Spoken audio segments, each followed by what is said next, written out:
It's not just about hard work anymore. It's about visibility to get the opportunities you want to get. Finding out your personal brand is one of the first things that you do, and then proceeding to take the steps you need to become visible. What does personal branding really mean today, and why does visibility matter? It's incredibly difficult to get the opportunities that you genuinely deserve without putting yourself out there and being visible. So what is the biggest mistakes you see people make when they're trying to build a personal brand? Oh, good question. I think... Hi guys, and welcome to the Boldly Ambitious podcast. We're your hosts. I'm Liddy. And I'm Hazal. We're doctors, founders, and entrepreneurs in our 20s. And this is a space for the ambitious girlies chasing big dreams and building bold lives. And today we are joined by a superstar, Jade Beason. She's an absolute icon in the creator and marketing world, global speaker, content creator, founder of both the Social People Agency and the Creator Project. After 8 years in marketing, she grew a 6-figure YouTube business in a matter of months.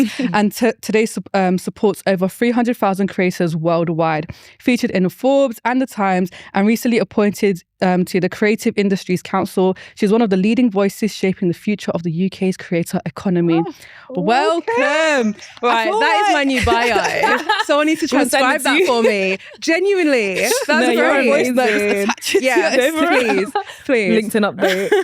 Thank you for coming. I'm so good. Thanks for having me. I love how you guys perfectly say hi guys in sync, by the way. We've had we just 6 years of take a practice. break and then we're like, hi guys. Yeah, all those YouTube Love it. videos. Happy New Year. This is going to be the first episode of the year, so we're really excited to start off with a bang for sure. And I feel like I'm just so excited for this episode because we're in 2026 and I feel like it's not just about hard work anymore. It's about visibility to get the opportunities you want to get. So guys, once you hear more about what Jade's done, as if we haven't heard enough already, you're going to understand why she's the perfect person for this episode. So before we do jump into it, for anyone who's new to your work, can you take us through your journey from marketing to the creator economy and how personal branding became such a core part of what you do? Yeah, oh gosh, how much time do we have? Okay. So I worked in marketing for 8 years. I studied marketing. There was always the area I wanted to move into. I always joke that I remember being like 8 or 9 years old and being asked like, what do you want to be when you're older? And I was like, I want to work in marketing, which I always think is a bit sad because why is an 8 or 9 year old saying marketing? I didn't even know you know what marketing is. Well, I think I must have said like ads or something. Oh, okay. Because I used to love watching the adverts. That's kind of cute. It is, but I reckon my mum was like, okay. But it was always an area that I wanted to go into. And I worked in it for 8 years, bunch of different agencies. I worked brand side. I really got a taste for it and I did genuinely love it. Yeah. And then 2020 came around, and I'm sure you've heard this story before. Yeah. We all had a lot more time on our hands. And it was in November when I decided to start my YouTube channel. Main reason I decided to do that was because I always had these side hustles. That's what my channel used to be called. It used to be called We Side Hustle. Did you know that? Yeah, I never actually knew that. No. That's what it used to be called. Side And it was all about like the different side hustles that I was doing. I used to watch a lot of YouTubers talk about their businesses and their side up. That's how I learn, right? And I very rarely saw creators who looked like me, being a Black woman, who sounded like me, being from the UK. Like it just wasn't really there. The representation gap was huge. And I also noticed that when I was watching marketing videos, I was like, there's a lot of stuff not being shared here. This was back before marketing was like a really popular niche. This was when it was weird to talk about marketing online. So I decided, okay, I've got some information I can share. I'm going to start a YouTube channel, fill that representation gap. Let's see what happens. Within a few weeks, I was like, this is what I want to do. Love that. So I went all in. And then 6 months later, I left my job, which... Yeah, I mean, you clap now. But at the time, everyone was like, girl, what are you doing? Literally. I quit my job and I never looked back. From there, I kind of built my personal brand, Jade Beason Limited, which is a lot of consultancy, public speaking, working with brands, that kind of stuff. And then launched Social People Agency literally only 6 months ago. It's grown very quickly, which is great, but comes with its challenges. And then I actually have also recently founded a not-for-profit, which you guys won't know about because we're only just deciding to talk about it, which is in partnership with an incredible woman called Nicole Finnan. It's all about the screen industry, getting young, diverse talent into film, TV, gaming, content creation economy.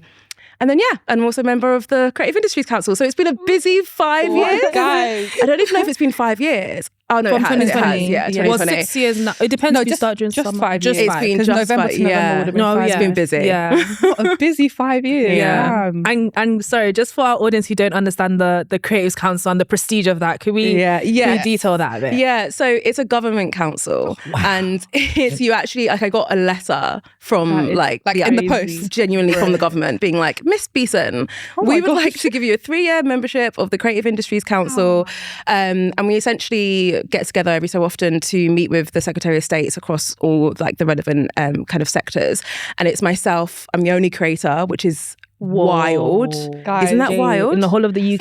The only creator in that room, which is mental. Guys. It also is like so daunting, isn't it? Because I'm like, okay, better represent. You're the best person to I know, honestly. Thanks. But yeah, so our job, myself and everyone else on the council, is to help the UK basically deliver on this sector plan. I won't give you all the details because we could be here for a while. But basically the UK is trying to become the #1 destination for creativity by 2035. Wow. And a big part of that is in how they invest in young talent, how they ensure they have the skills. There's a lot of money going around to ensure the infrastructure is there. And our job is to help them deliver that plan. So it's like a huge honor. Yeah. Like, I don't know. You're literally helping to shape the future. Literally. Quite literally. Yeah. It's like so fulfilling when you get to do stuff like that, where you like leave a meeting, you're like, I actually think I might have just helped a bunch of creators. And who would have known that one decision to like leave your job and to try YouTube would lead to this? I know. Those micro decisions change your life, guys. Honestly, they really do. And I feel like it's crazy because even until a few years ago, people would have looked at content creators like with a bit of a side eye, like they don't know what they're doing. A couple of years and they're gonna be jobless. But you're here working with the government and changing the future, literally. Yeah. And do you know what's really exciting is within the last 6 to 12 months, I have spoken at a few events and met a lot of people who are waking up to the power of creators as well, because that still very much exists. Like there are still a lot of people, especially C-suite, who work at very traditional companies, still kind of look at creators and social media as a whole and just think, I don't need to pay much attention to that. It's a fad. It's not going to last. And the conversations I've been having are with these people being like, we were wrong. We need to speak with more creators. We need to work with creators more. We need to use social media more. Like there is such a huge change coming, especially with the screen industries like TV, film, etc. Huge change happening. So it's exciting. Like it's really exciting. Even with like podcasts now, so it's gone a bit of a tangent, now going on Netflix. Yes. Like a huge change coming, and I'm excited to. I mean, my favorite thing to always talk about is the fact that YouTube overtook Netflix in terms of the amount of viewing hours spent on TV like a year ago. I think there's another stat around YouTube gets more views than all of Disney's platforms, which is wild. Like when you really think about that, it's insane, but it's also exciting and it's great for us. It's great for us. Guys, keep watching on Tuesday. As you mentioned, one thing you talk about is how the creator economy is shifting and how it's becoming an opportunity engine for careers, businesses, credibility, and access. What does personal branding really mean today? And why does visibility matter, even if you're not in the creator industry? Yeah. Do you know what? It's incredibly difficult to get the opportunities that you genuinely deserve without putting yourself out there and being visible. And for some people, that'll be a really disappointing thing to hear, because I get it. It's like, well, I just want to put my head down and do good work and things should come because I'm doing that. But unfortunately, we live in a world where that's not quite how it works. So I think the sooner we all accept that, the better. And that's really where personal brand comes into play, because sometimes what people do is they think, okay, I need to be visible, I need to be heard. So I'm just going to go start saying things. I'm going to start being loud. I'm going to start doing features on stage, on podcasts, without having an actual second to think about what it is that they stand for and what their personal brand actually is. And it really comes down to when people think of your name, when people talk about you in rooms that you're not in, what do you want them to say? Because they all need to be saying the same thing. You can't have one person being like, oh no, yeah, she's great with like restyling her clothes and she's really sustainable. And then someone else is like, well, she loves fast fashion. That's not a cohesive brand, and you're not going to achieve what you need to if you haven't taken the time to really think about who you are and what you stand for. So being really specific about that, ironing out your personal brand is one of the first things that you do, and then proceeding to take the steps you need to become visible. That combination is what allows you to unlock all those incredible opportunities. Well said. I was thinking, do I write this somewhere? No, that's so well said. And I think I love the element of you know, people need to accept sooner rather than later the power of visibility. And visibility doesn't necessarily mean you need to pick up a camera and become a content creator. I think there are more subtle ways to do it if that's your preference, whether it's through written formats like newsletters or even subtle posts on LinkedIn if you're someone who's more of a traditionalist. But I think at the end of the day, it is about what people say about you when you're not in the room. And even if you want to be considered for opportunities like a promotion, visibility still matters just as much. Oh my gosh, yeah. And you make such a good point. I remember the last company I was at, which I absolutely loved, it was called Fuse. It was an agency. I feel like the reason why I loved working there so much and why I was able to get promotions there was because that was the first job I had when I realized the importance of being visible. I didn't have a public personal brand then. I wasn't posting on YouTube until towards the end of me being at Fuse. It was more me being like, okay, in these company-wide meetings, I'm going to say something.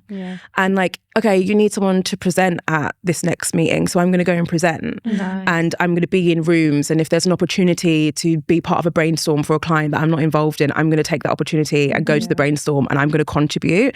And that made such a difference to my career. So yeah, you're right. It's being visible is not always about being like, I've got 1 million followers. There are so many ways to be visible, you know? Also, I feel like, you know, people say they work hard, so they should get these opportunities, but there's a lot of hard workers. And exactly. That's a bar. All right. That's a bar. That is a bar. You're so right. Every industry is so oversaturated. We're all great people and we all work really hard, but the people who get the opportunities are the people who make it easier for the people at the top to know who you are and know you exist. I always say, like even with like at work, if you would like an opportunity, the easier you make it for the person at the top to give you that opportunity, the more likely they are to give you that opportunity. So if they know who you are, if they know your interests, if they know what your end goals are, and that's the same in no matter what industry you're working in, whether that be because you want a promotion or you want to get 1 million followers, you need to the people you are aiming to reach need to know you exist and need to know what you're trying to do and where you're trying to get, so that if they're on board, they can follow along on the journey. Yeah, 100%. If I think about any opportunity I've had in the last 12 months, a lot of that has come, not all the time, because sometimes I just pitch to people. Even like, you may not know me, but I'm going to make sure that you do now. But even if that's not the case, it's like someone has thought of me in a meeting. So you've sat down and you've thought, oh, we probably need someone to actually do that. Like, who would be the right person? And then someone thought, oh, I know Jade. Would that have happened if I hadn't have built the profile? No, it wouldn't have. And there are so many, I used to say this all the time in the early days of my journey, because I worked in marketing for a while. Like, I have so many friends who are also very good at marketing. It wasn't me, like I didn't get the growth I got because I was the best and no one's ever thought about marketing the way that I did. It wasn't that at all. It was just because I was talking about it. That was the only difference. I think we're at a point in time where opportunities don't always go to the best, they go to the most visible. And it's not, I think a lot of people look at that and they're like, oh, but that's unfair. But is it? I think there's an element of entitlement that comes into it, because no matter how good you are, if no one knows how good you are, what do you expect them to do? Like, if you're listening to this right now and you're like, oh, but that's not fair, I don't really want to tap into visibility, would you give someone an opportunity and you know nothing about them? You know? We just need to be a bit realistic with that. Like, it's like, even when we're buying something online, we check how many reviews it has, right? And it's basically the same thing. The more visible you are, or the more opportunities you have done, the more people can vouch for you and speak about you. And then you get a letter in the post saying, from the government. Join the government. Come on. So when it comes to building a personal brand that actually unlocks opportunities, what mindset shifts do ambitious women need to make about visibility, identity, and owning their voice? Yeah. I mean, there are so many. At the very beginning, and you guys probably know what I'm going to say, you've got to get over yourself. Like, in the very beginning, you are going to have so many thoughts going through your mind, which, first of all, are there because your brain is trying to get you to stay small. It's your comfort zone. It's trying to get you to keep in your comfort zone, right? Because that's how our brain works. It's like, okay, this thing that you're thinking of doing makes you very anxious and your heart is beating faster. I'm assuming this is danger. I'm going to tell you things to stop you from doing this thing, right? That's what we're doing. So you'll make up all these excuses in your mind, and a lot of them will be about what people will think of you. And this quote, I think I've said this on every podcast I've potentially been on. So if anyone listening has heard this before, I am so sorry. But I talk about it all the time. It's actually a lyric from a song by The Streets. Oh, are you going to sing for us? Yeah. No. And the lyric is, you'd worry less about what they thought if you realised how little they did.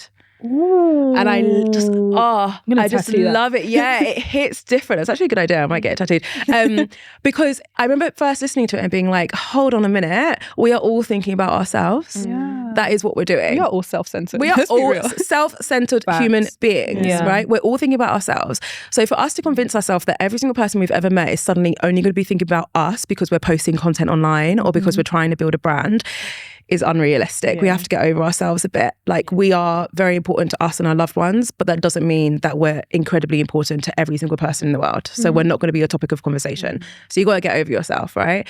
I think the next thing in terms of mindset shifts is, and this will depend on your strategy. So if you're going down the route of wanting to become highly visible and you're going to create content and stuff like that, you have to be okay with that amount of attention that you're going to have. Something that really helped me, I think, is that I started my journey when I was a bit older. So I'd love to hear like how you guys feel about this, because I know that you're quite a bit younger than me. Yeah. Not that much younger. I started when I was 28. And I remember thinking, when I first started to get like your first troll and your first hate message, and I remember thinking, thank God I'm 28, because if younger me got this, I don't know how I'd respond. Wow. I'd probably be like, yeah, well, and then like, do you know what I mean? Do you like to clap back? Guys, the amount of times I've tried to stop us from getting cancelled because Lily's responding to messages. Which, by the way, my view on that is like, protect your peace. So if that makes you feel better, then do that. With me, I very quickly learned that it didn't, because usually you respond and then they respond. Yeah, and then now I'm anticipating your response. Yeah. And now this whole thing was dragged out to 3 weeks, but actually I could have just left it there. Yeah. So I learned very quickly, like, oh, okay, I'm going to protect my peace. Like, that's how I do that. But I wouldn't have thought that way if I was, you know, these creators who start when they're 16. I just, The 16-year-old Jade, Yeah. different gal to the person in front of you.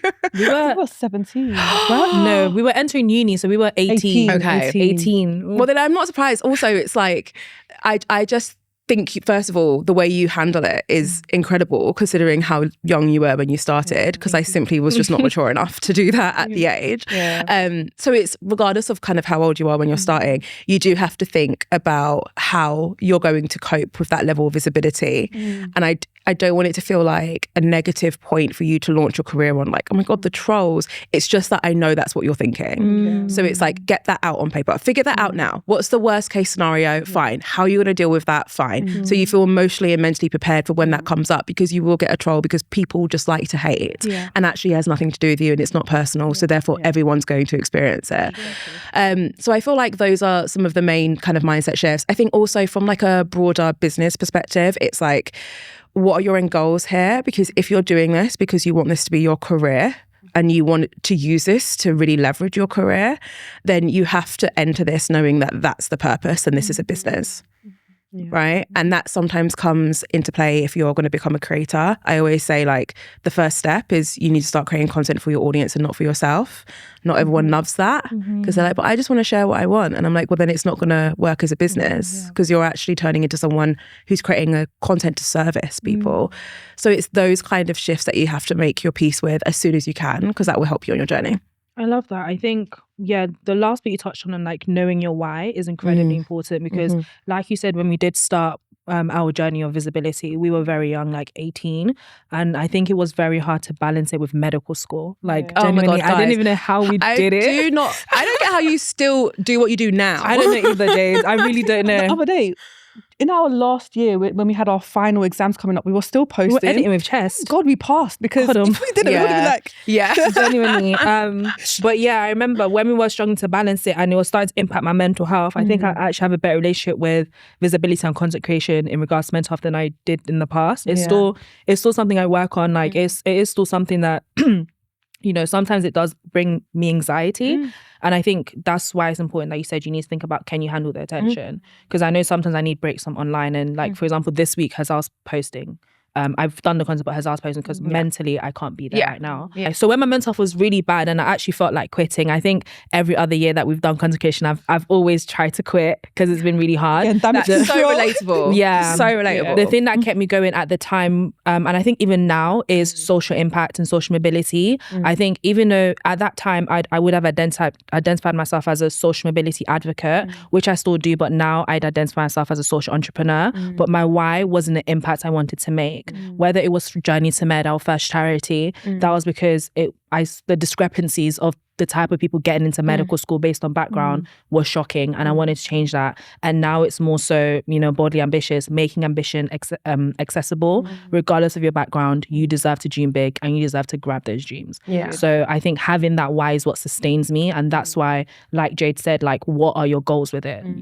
Your goals can be anything you want. If it's 1 million followers, go for it, but have the why and keep your eye on the long-term vision, because on that journey there will be a lot of different battles, different things going on, and I think your why is what ultimately sustains you more than the income, more than the visibility. 100%. And at the end of the day, the only reason why you won't reach your goal, there's always two things that come into play, is either because you quit or because you refuse to pivot along your journey. Like, if you're willing to do those two things, you'll reach your goal.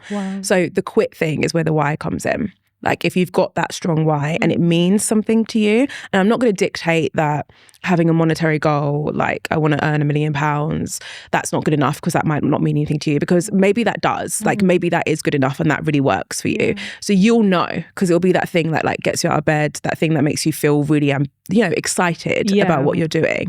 And then the other side is just being willing to actually pivot and change and update your strategy and try something new and like look at the data and be like, well, the data is clearly telling me to do this, and not ignoring it because you're like, but my idea 4 years ago was this, so I'm never going to change. If you're willing to do those two things, you'll actually reach your goal. It's just that those two things can be incredibly hard to do. Wow. Especially when, well said. Like what you said, you have your own idea of what this thing looks like, but then the people actually watching are telling you to go down this other path. So you just have to, again, it comes down to your why as well. Like, are you going to pivot because it's going to help the business, or do you just want this to be like a social blog where you share your thoughts and you're going to keep saying your thoughts no matter what the audience thinks? Yeah, exactly. And that's like that question, what I mentioned in terms of like, okay, is this going to be a business for you or not? Because if it is, then you actually need to do the thing that your audience wants. As long as you've picked a niche that you care about, or you've picked an audience that you truly care about, going in the direction that they're in and following the data to see what's really working and making a pivot shouldn't be that much of a problem.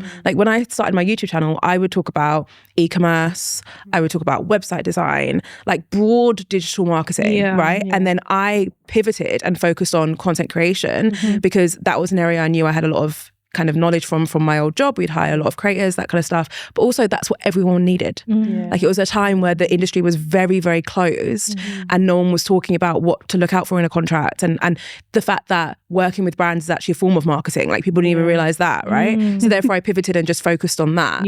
And if I hadn't have done that, I don't know where I'd be today. I don't think I'd be in the same position.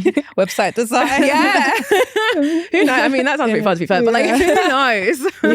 I think it's so interesting because, like, thinking about content creation now versus like when we started, because when we started we didn't think about any of this stuff because we were like, we just it wasn't our priority at the time. It wasn't our priority. But I actually wanted to touch on what you said, the first thing, which was you need to get over yourself, because I think it is difficult, but like, I have a lot of friends who want to start posting on social media and it's sort of their goal for 2026, but it was also their goal for 2025. And I'm like, guys, we can't let it get to the end of 2026 and you still haven't done anything. And when it comes down to it, the reason is because of other people. Because even if we take social media out of it, like in general day-to-day life, if you're stopping yourself from doing the things you want to do because of other people's thoughts, I know it's so difficult. And I guess for us, it was a bit easier because as we were going through our teenage years and our early 20s, we were posting content. So we sort of got over it pretty quickly.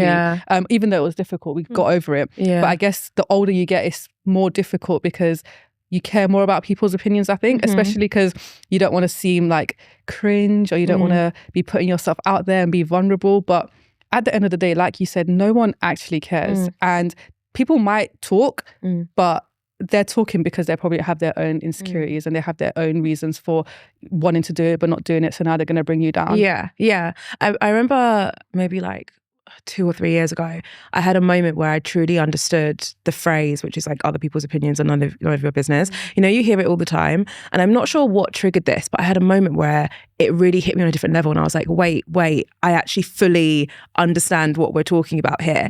Everyone projects almost everything that someone else says about you, especially when you don't have a consistent relationship with that person. Because think about it. If there's this person who you don't see very often and they're talking about you behind their back, they have nothing to go off of. So how can you take their opinion seriously? They don't even know you. So how could they possibly be saying something about you that's true or that you should pay attention to? Right? So having that, I had a moment where I was like, wait, every time I get like a comment from someone saying something that they hate about what I've done, I'm like, this is a full reflection of your current situation and the environment that you're in. You're really frustrated with social media, which is why you're annoyed at this tip that I just shared. Do you know what I mean? You are mad at me because I'm a Black woman who's achieved something, and that is to do with you and your issues that you're right. That's to do with you and honestly probably because you're not really succeeding in the area that you want to go in. So you're mad and you're trying to direct it at someone else. That is so when you really like start to deep that, you're like, oh, this has nothing to do with me. It's actually none of my business. It has nothing to do with me. And I felt so free after that moment, being like, wow. You really reframe the whole don't take things personally. I think you broke it down so well. Because sometimes we hear it so often, and I don't think it hits people in the way that it should because we hear it so often. Right. But I'm like, really sit with it for a minute because it will change how you show up online.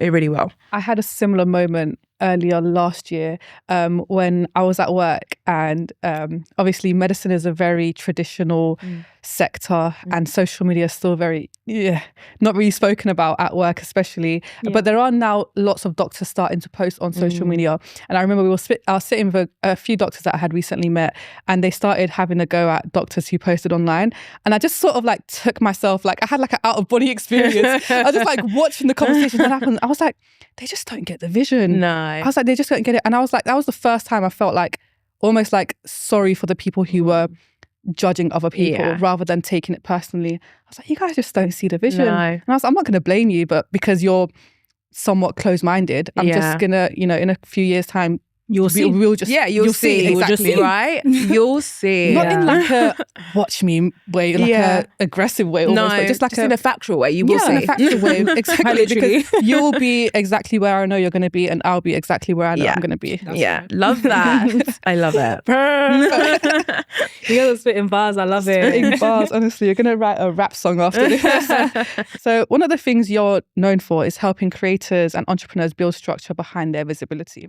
So what does a strategic personal brand actually look like for someone who wants career opportunities, not just content burnout?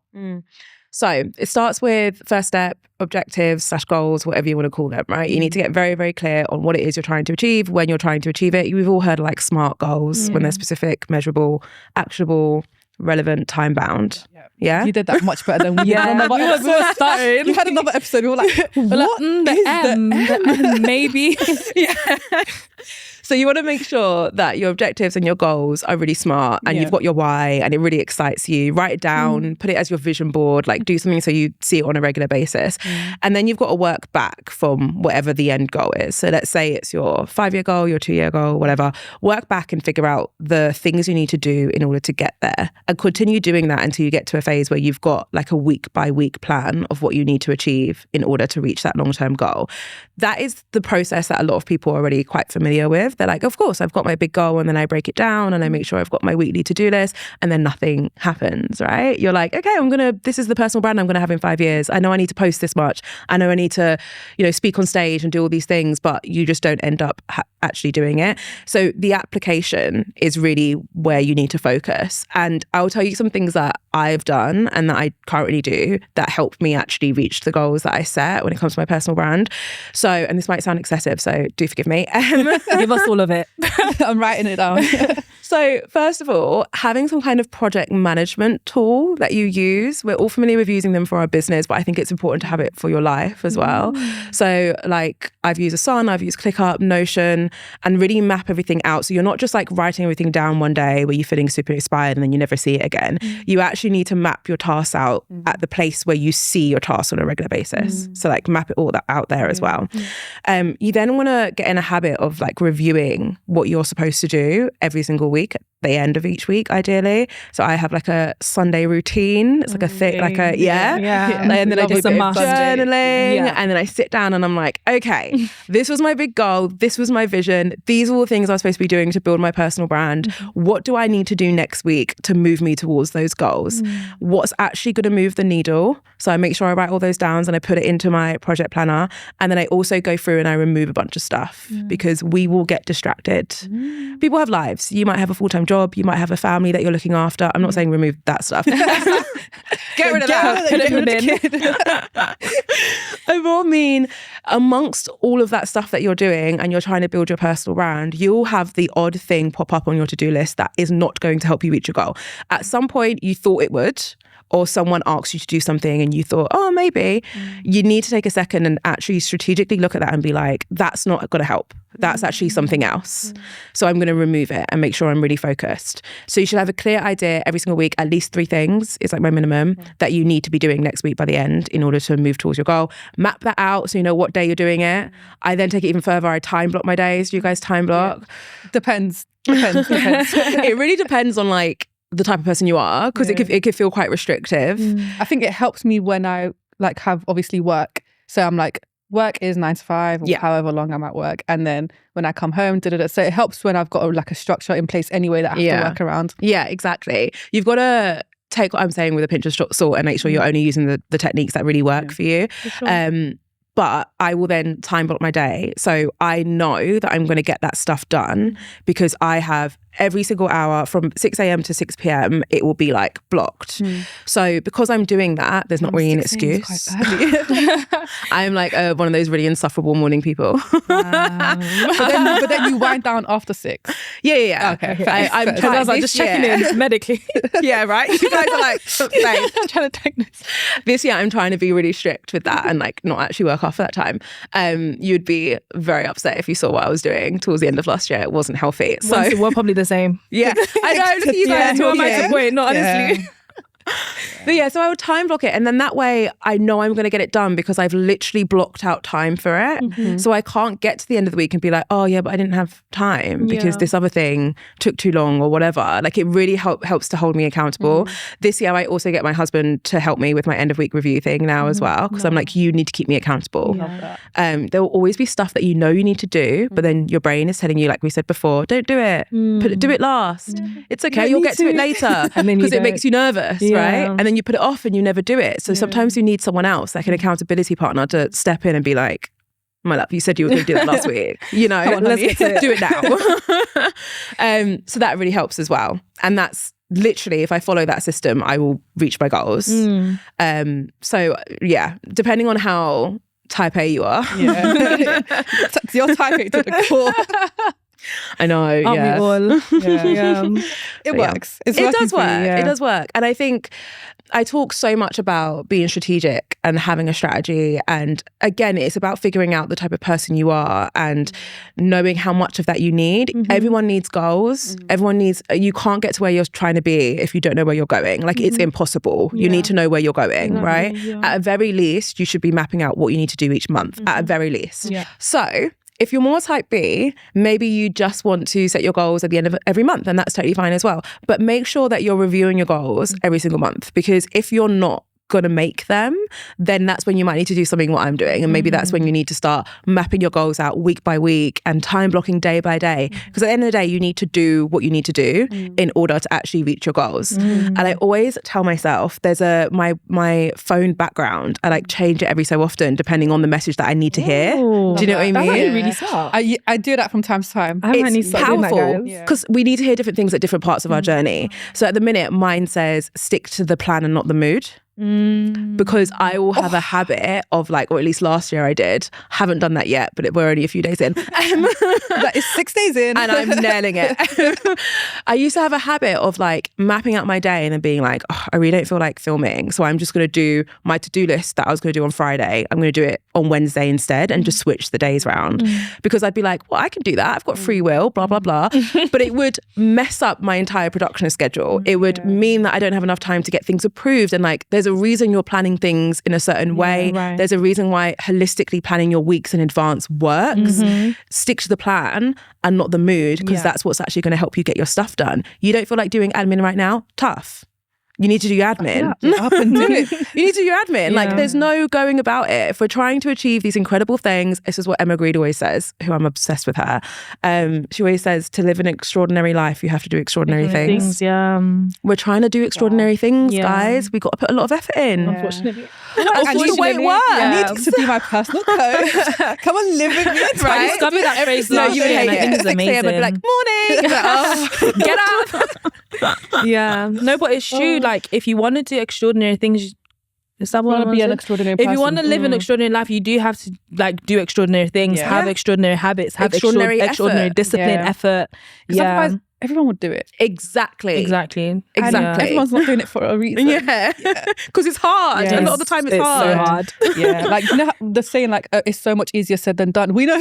Yeah. I know, babe. No, it really, really is. So like really actually is. doing those things that you've mapped out, actually reaching your goals, like it's so fun planning. It's you so get fun that planning. dopamine hit. Yeah. And this is actually the perfect time of the year for this episode to go out, I think, because we would be like everyone's fresh off Strategist. planning. Yeah. Everyone's fresh off planning. They've got their vision boards and they've got their goals. And then they're like, oh, okay, well, I'll just do that next week. Or like, oh, maybe I don't need to do that this month. And I'm like, guys, it's already happening. You need to nip it in the bud now. I think if you guys have made a vision board for 2026, at the end of the year, you should make I completed this board and then compare. And then if it's not, I like if you that. don't That's a good like shout. it, 2027 has to be different. Yeah. But let's make 2026 I like different that. first. Yeah. No, I love that. I want to dig a bit deeper. On paper, your plan looks perfect, but how do you actually go about achieving it and not getting burnt out? Because I feel like Yeah. I feel like doing that every single day or every single month seems like it could be quite burnouty. Oh, it is. And I'm going to be really honest. I have burnt out a couple of times. I'm not perfect at this in any way. I think maybe the downside to maybe being someone who is quite driven is that you will drive yourself to the point where you're burnt out, and that will happen a few times. Tell me about it. Right? Me in November and December. Yeah, literally same. The end of last year was an absolute joke. But there's a few things that I put in place, and whenever I'm consistent with these things, I usually avoid burnout. It's just when I forget these things, I'm like, they're not important or they're holding me back, and it's always, So the few things that I put in place, I mentioned before having like a strict end time for my day. I even do things like, on your iPhone, you can have different work modes. Yeah. So like your whole phone will change depending on the time of day. Sleep, D&D. Yeah. So I've got like a work one set up and my background's different. It's like my vision board during the day. And the second it hits 5 p.m, it all changes. So like notifications can come through from WhatsApp again. Otherwise, you're not going to hear from me. And like my background changes and all of that changes. So when I see it, it signals to me I need to start finishing work. It's like wrap up. You've got an hour, wrap things up. Little things like that. Good. Like figure out what's don't just tell yourself, okay, you need to stop working at 6 p.m. Figure out what's going to make you stop doing that. Like what's actually going to trigger you to stop doing that, making sure that if you're going to do time blocking, like you're actually blocking in time to chill and work out and go for a walk. I wasn't doing that before. I would time block I'd do like 12-hour stints and there'd be no break. Like make sure you're actually time blocking your breaks and you're giving yourself enough time as well, like around the tasks that you're doing. So you don't feel like you're constantly on a hamster wheel and you're constantly like running out of time. You've got to really pay attention to things like that as well. More than anything, like sit down and be really honest with yourself about what you need in order to fully switch off. I think that's one of the biggest things. You have to switch off, especially if you're going to be a creator. You will not be creative if you don't give your time to fully switch off. Like that's usually when the best ideas come or when you come back feeling refreshed. That's when the energy comes from. But you have to figure out what actually allows you to fully switch off. So like for me, I need to be in a different environment. Can't really be at home. Like I often need to be somewhere else. On holiday would be nice. On a flight. That's like my excuse. I'm like, well, I need to switch off. I need to go to Business expense. Yeah, right. And my accountant would be like, Jade, like I needed a break. Yeah.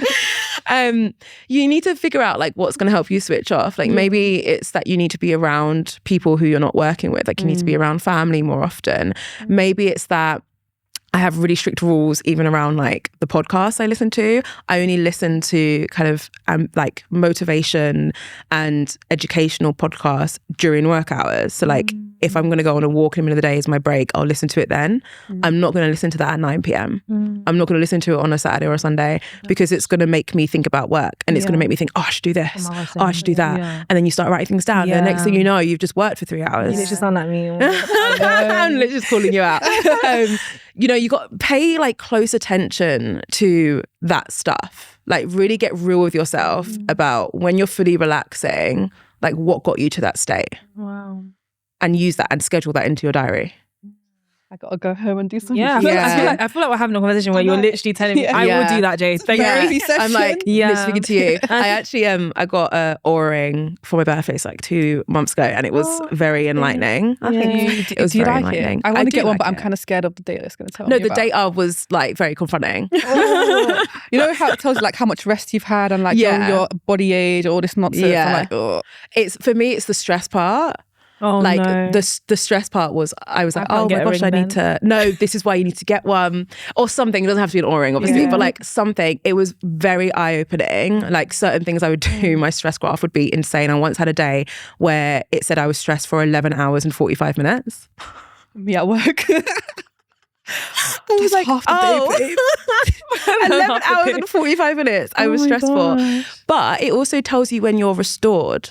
So it tells you when you get to this point of not just rested, but like your heart rate is fully down. Like it's almost like you're asleep, but you're not. And then you can actually see what points in the day got you to that. Wow. And you could be like, okay, well, what was I doing? Yeah. And maybe I should do that more often. Wow. Like I was reading. You've sold it to me, by the way. They need to sponsor you. Right? Yeah, cut that bit out to give me a check.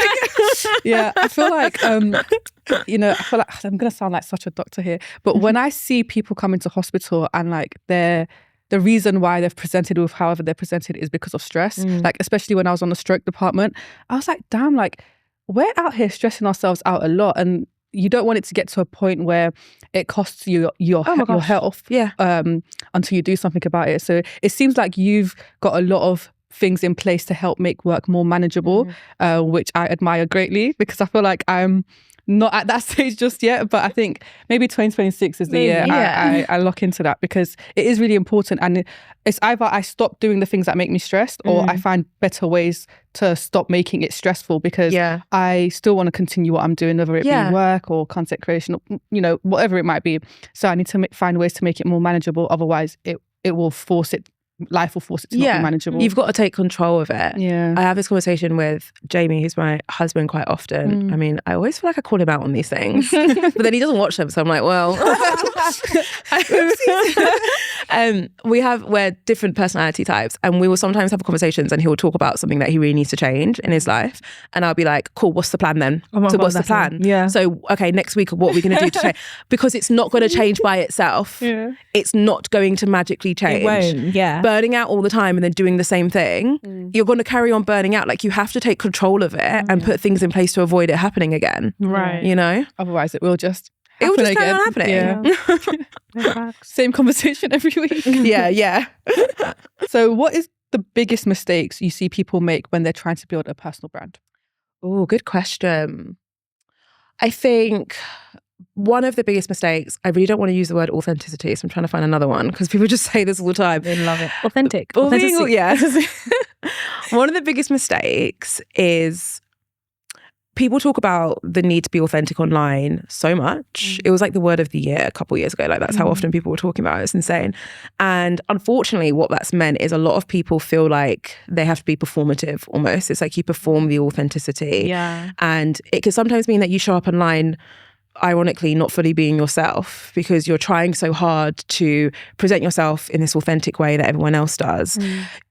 Showing up as anyone other than yourself is your fastest way to falling out of love with what you're doing. It makes content creation so difficult. It makes building a brand so difficult.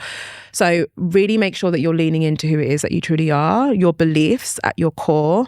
It's just incredibly exhausting to try and like cosplay someone when you're trying to build a personal brand. So that's one of the first things. Second thing, again, I'm just saying all the buzzwords, but I want to bring a different perspective to it. We talk about consistency a lot, but when people talk about consistency, a lot of the time they just kind of say you need to be consistent and just leave it at that. There's so many reasons why consistency is important beyond the ones that you might originally think. First of all, consistency makes you better. So think of it beyond the like, I've got to be consistent because the algorithms are going to hate me. Put that to the side, right? Because that's often not enough to motivate us anyway. Like we know that, and then we're still not going to be consistent. So think of it as, okay, well, the more I'm going to post, the better I'm going to get. Right. That is genuinely how you get good. When you look at those creators and you think, well, their content's incredible. It wasn't incredible the first time they started. It got to that stage because they posted so much and they practiced so much and they got better with every single thing they created.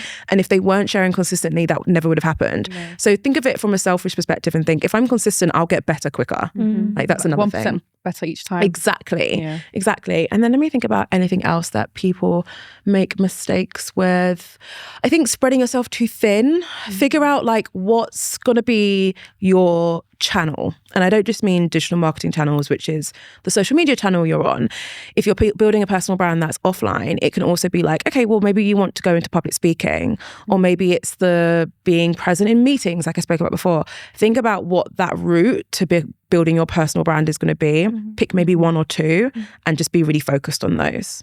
Especially when it comes to social media, because you actually really need to learn the platform in order to succeed on it. Like that's the environment that we're in nowadays. It's incredibly difficult to learn and understand multiple algorithm platforms at once. I should know, I've studied all of them. Like it's really difficult. So ever changing as well. Oh my God, ever changing. So really focus on like mastering one before you move on to the other. That's how you're really going to get a lot of traction with what you're doing. I feel like in this day and age as well, like what works on Instagram may not work on TikTok. What works on LinkedIn may not work on YouTube. Repurposing is great, but you need to also, if you want to optimize your repurposing, you need to master your craft. You do. You have to create for one platform and then you repurpose. Exactly. That's how it works. I think people think, okay, I'm going to create this short form video and it's going to thrive across all three platforms, TikTok, YouTube, Instagram. So I'm not going to create it for one. I'm going to create it for all, and then it won't hit on any of them. Exactly. Like that's how it's going to work. So you create for one of them, you repurpose, and if it works on the others, great, well done. That's a lovely little surprise. It's a bonus, but you've got to focus on creating for the one. Also, that's a quick way to help you burn out. If you're like, okay, cool, so I'm going to be on every single platform, I'm going to do everything at once because there's a creator who I follow who seems to do all of it and they seem to make it work, and then you're forgetting that they have like a huge team of 20 and they do it full time and they've been doing it for years and they have all these systems and these tools and these expenses. I'm literally just describing myself. we need a team. That's definitely something I want to do in 2026, like build out a team, because I think it's coming to a point where, especially now that we essentially have two channels now, Boldly Ambitious and Lydia and Hazal. It's coming to a point where I do think I'm going to burn out by the end of this year if we don't outsource. And we're working. You gotta I forgot about that. outsourcing. I'm a doctor. I know doctors. Just casually, not just working, you're doctors. I know. Lord. Doctors. Just came off a night shift, guys. Wait, did you? Yeah. Bless her. Guys. Jade's going to be like, I need to check your systems later. I know, this aura ring is going to be like, that's what I can't get when I'm scared. do you know what? Fair. Like, I get that. Maybe one day. If you're enjoying this episode so far, be sure to give it a 5-star review if you're listening on an audio platform, and if you're watching on YouTube, be sure to subscribe. Today we're filming at Myriad Studios, so if you're looking for a podcast space, check out Myriad Studios for yourself. The link will be down below. Today's episode is brought to you by Figs, and as doctors with ambitious goals, so much of our ability to do big things starts off with being comfortable. We're all about look good, feel good, especially in our line of work. And that's why we love Figs. Their scrubs are ridiculously soft, lightweight, and perfect for those long medical shifts. We're talking 4-way stretch and breathability that really comes through when things get hectic. Figs makes you feel put together while being functional and flexible enough to help you handle everything that a hectic day throws at you. When you look good and feel good, you just show up differently, more confident and more present. So if you're ready to upgrade your scrubs, go to wearfigs.com and use FigsXBA for 15% off your first order. A list of more amazing things Jade has done. You've spoken at Downing Street, partnered with Apple, Google, YouTube, Meta, and you've built a reputation that puts you in some amazing rooms. For someone starting without connections, how do opportunities and invitations into rooms like that actually come about? That's a really good question. And I think it's worth stating that I started my career without those Love that. connections. Like never, no one in my family works in the creative industries. If you have that, amazing, use it. Like there's no shame in it. But yeah, I very much started without the connections. There's a few things that have really, really helped me here, especially in the early days, was building a personal brand that focused a lot on thought leadership and being known for like one specific thing. So I don't want this to be a conversation about niching, because I think that's so layered and people get quite emotional about it. It's like a deep conversation. So it's not necessarily about niching. You can have a personal brand which speaks to everyone and whatever. The important thing is that people know you for something. And that thing that you want people to know you for, you need to live and breathe it. So a lot of people would say to me like, how do you stay up to date with everything happening on social media? And I'm like, at least an hour of my day is just reading. Like I've got a lot of tabs bookmarked and I'm just constantly trying to stay up to date. It's like a huge part of my job and should be a part of anyone else's job. If they're going to go down the personal branding route where they're going to be a thought leader, you need to know a lot about your space. The other thing is to have opinions about your space. This is a really big one as well. So not to say you need to be offending people left, right and centre, but you need to have a strong opinion on it, right? So if we look at my content, for example, like I'm constantly talking about the power of creators. People should be utilising creators, the power of social media, right? So that opinion there is very much that like we can use social media for good. It's democratised the industry for us. Anyone can pick up their phone and become a creator. This is a positive thing, right? People will know me for that. So therefore, if they've got and council, if they've got an event and they're like, well, we need someone who can come in and talk specifically about the creator economy through the lens of social media, and the outcome of the event is that we want people to feel optimistic. Like if that's the brief, I'm going to come up. Right? Whereas if they've got another event where, and I'm sure these events probably exist, where they're like, ban social media and like people shouldn't want to be creators. I'm not going to come up, and so it should be. I don't want to come up for that. You need to be very specific about who you stand for and what people are going to know you for. That's what's going to help you build your thought leadership, and that's what's going to help you come up when people are thinking about getting you inside different rooms. In addition to that, think about other ways that you can get some credibility, which is so much easier said than done in the early days, for sure. Creating content is the first way to do that, because you have the power to do that. No one's going to stop you. You focus on creating good content, you'll gain an audience, and that will give you some credibility. You can then leverage that to get things like features in certain media outlets. Very, very big for personal branding. That was a big focus for myself and the team in the last year, and it unlocks a lot of doors. So not just from the exposure perspective, because you get featured in BBC News and then now a lot of people have just seen you, great. But not just that, it's the fact that you can now shout about that. So you can post about that. You can put seen in your bio. It's like my favourite thing to do. It's like, oh, I've got a new thing to add. I love it. You can put seen in, and that gives you instant credibility, because then people can see, okay, well, if that publication trusted her, then clearly this is someone who knows what they're talking about. And start small. My bio looked very different a year ago in terms of the publications I was mentioning, because you have to start somewhere. You've got to roll up your sleeves sometimes and just pitch to people and like have an angle and be like, hi, I'm so and so, this is what I believe in, this is what I think you could write about in your media outlet, and I'd love to give you a quote, or I'd love to contribute. You know, a lot of it is running up your sleeves and just going out there and doing it yourself. So wow. And to add to the publications thing as well, I even remember, I didn't realize this was what I was doing at the time, but when I was a med student, I would go out of my way to look at the people who are where I want to be, whether that's in social impact or just impact in general. It wasn't specifically entrepreneurship, it was just impact. What are they doing, or what have they done? I'd go to their LinkedIns and like look at the awards they've won, like their journey. And I was like, okay, so they won this award, they won that award. And I started seeing a pattern between this, for certain leaders, social impact leaders I was looking at, they were winning certain awards or applying to certain things. And then when I check out those awards, you can just nominate yourself. A lot of the awards I won at med school, because I left med school with like 10 plus accolades and awards, I nominated myself.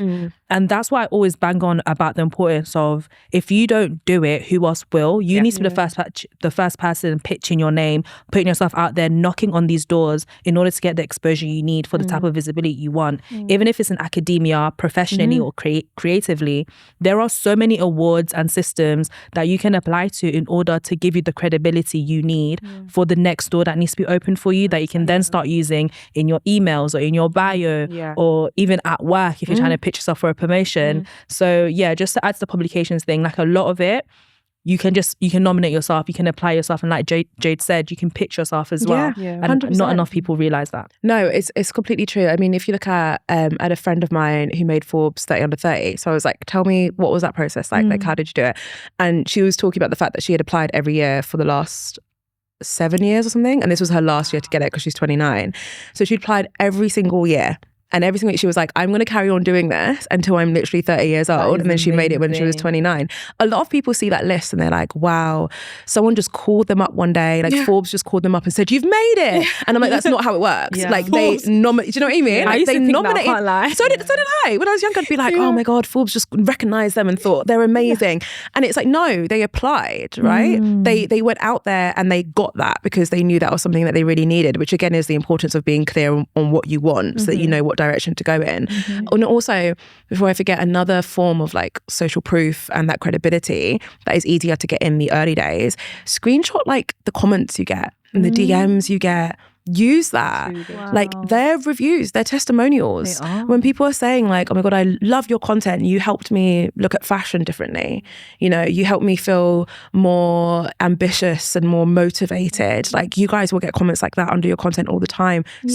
Get a folder. Like I have a folder full of that. Oh, wow. Yeah, genuinely. And I use it so much, especially in the early days before I had like the features and all that kind of stuff. I used it all the time. Whenever I pitched, I was like, bam, bam, bam, bam, bam. Here's an example, blah, blah, blah, blah, like all the time. I love so that. use that. Yeah. Made a note. I also just wanted to touch on the fact that you said, you know, when you're pitching to someone, you can say, this is what you can write about and here's a quote. And again, it's about making it easier for the person on the other side, because at the end of the day, you want something from them, right? So don't just say, please write about me.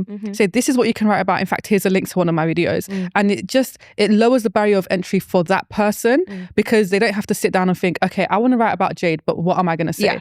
Yeah. Because Jade's told me exactly what she thinks I should write about, and you're positively influencing what you want the final outcome to be. That's not a bad thing. If they don't write about you still, whatever, but they most likely will if you make it as easy for them as possible. Yeah, exactly. And I think also a big thing that really helped me in the early days to get in certain doors and stuff like that, like, and this is still very much helps me now, is to be strategic with the opportunities that you get. I'm not someone who's like, say yes to everything, because I don't believe that at all. I am someone who believes like, if it's not a hell yes, then it's probably a hell no. Like really focus on the opportunities that you're like, okay, this is exciting.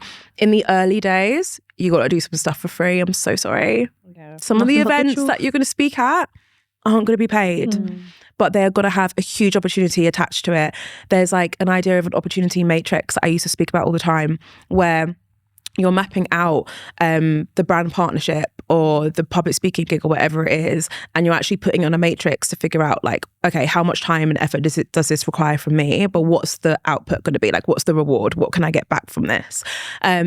Those are often the things, like when you take some free speaking opportunities, for example, that unlock significant amount of doors. I think if there was anything I could say that has probably helped me the most in the last year, it's speaking gigs.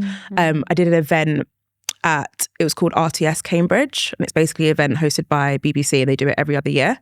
And YouTube invited a couple of creators to go on a panel and talk about like, guys, it's all TV execs. It's like, you need to work with creators more. And I said yes, because I was like, yeah, sure, sounds like a great event. Didn't really know that much about it. Did the event. Turns out it was a very prestigious event, and it was lots, like hundreds of people, and they're all C-suite execs, like CEOs of every network you can imagine, all there. Stayed for the dinner that you don't have to stay for, but I was like, okay, like I'll get to meet some people, I'll stay for the dinner. Network, like met amazing people. I kid you not, that event I think I did in September has completely changed the trajectory of my career. Wow. If I hadn't have done that, I don't think I'd be on the council. My not-for-profit that I founded with Nicole Finnan, I met her at that event. Wow. The direction of my agency has changed as a result of that. The contact, like it's literally changed the trajectory of my career, that one event. And I could have easily not done it, you know? Yeah. But I thought about the opportunity cost. So just think about stuff like that. Yeah. Just a moment of silence. That's amazing. No, that's so cool. And I think it's about intentionality as well. Yeah. Being intentional with knowing what you're saying yes to. And then when you are at the place, being intentional as well with the way you're conducting yourself. I feel like too many people, because of the pressures of social media or with people in their environment and comparison culture, there's a lot of, oh, they did that, so I should do this. But like, why are they doing what they're doing? There's a strategy and there's a vision that they are leading with. And I think once I realized that, it allowed me to see people through the lens of inspiration and okay, this is a strategy for that. How can I learn from that and make my strategy for myself rather than just copying someone else's formula? Oh gosh, you're so right. And it really, you're right, it drives a lot of comparison when you assume that your goals should be the same as everyone else's. When you assume that all of you are trying to get to the same place, you're not. No. You all have individual goals. Like, that's the beauty of life. We're all different people.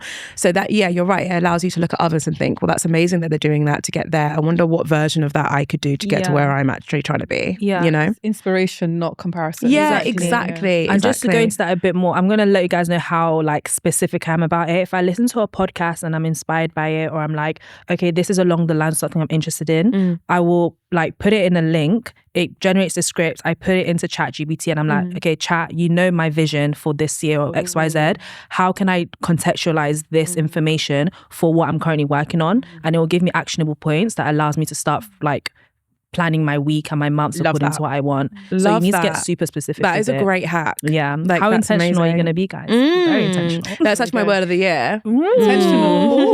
I need to find the word. Yeah. I love that whole word of the year thing.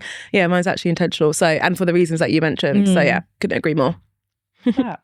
Well, guys, we're going to start wrapping up very soon, which I'm very sad about because the amount of gems that have been dropped in this episode. But we like to end each of our episodes with a Dear Ambitious Girlies segment where we tell the girlies one thing you want them to take away from today's episode. So what would you like to say? Okay, so this is something that I mentioned earlier, but it is my favourite thing to end on. Oh, sorry. Sorry, gals. I'm so sorry. So I mentioned this earlier, but it is one of my favourite things to end on. And that is remembering that goal that you have. I like to call it like a big, hairy, ambitious goal, your bag, right? That big goal that you have, you can reach it as long as you're willing to be consistent and you're willing to pivot. Those two things are the only things you need to truly reach your goals. Once you really believe that, honestly, the possibilities are endless. Love that. What do you want to say? You said you're going to start going next. Because basically we have this always thing. Copies what I'm going to say. Every time we're doing this, I say something and Hazal's like, I wanted to say that. So now so you're switching up. Yeah, like, okay. go first. That's exactly what I'm saying. I hope you want to say what I'm about to say. Good. Girlies, well, Dear Ambitious Girlies, it's 2026, so we got to let go of the fear of judgment and the fear of people calling you cringe, because at the end of the day, you don't want to reach the end of this year as well and regret not taking the actions you wanted to take towards your goals. So suck it up and go achieve your goals. Love that. Mine would be, Dear Ambitious Girlies, being busy is not the flex you think it is if it's not getting you anywhere closer to your goals. Be intentional, have a strategy, and before you know it, your goals will come to fruition. Love it. Amazing. I love it. Oh, so fun. Thank you so much for coming, Jade. Thanks for having me. Thoroughly enjoyed this episode. I've learned so much from this episode, genuinely. Yeah. For all the girlies listening, where can they find you? Okay, you can find me at jadebeason.com or Jade Beason on Instagram, Jade Beason on YouTube. It's Jade_Beason on TikTok, which it's always got to be TikTok. Let's not talk about it. Right? Who is Jade Beason on TikTok? If anyone knows them, let me know. I'd love to get that handle. But anyway, that's where you can find me. Thank you everyone for watching today's episode. If you guys have enjoyed this episode, please make sure to leave a 5-star review. Subscribe if you're watching on YouTube, and make sure to share this episode with all the ambitious girlies. And we'll see you in a new episode next time. Bye.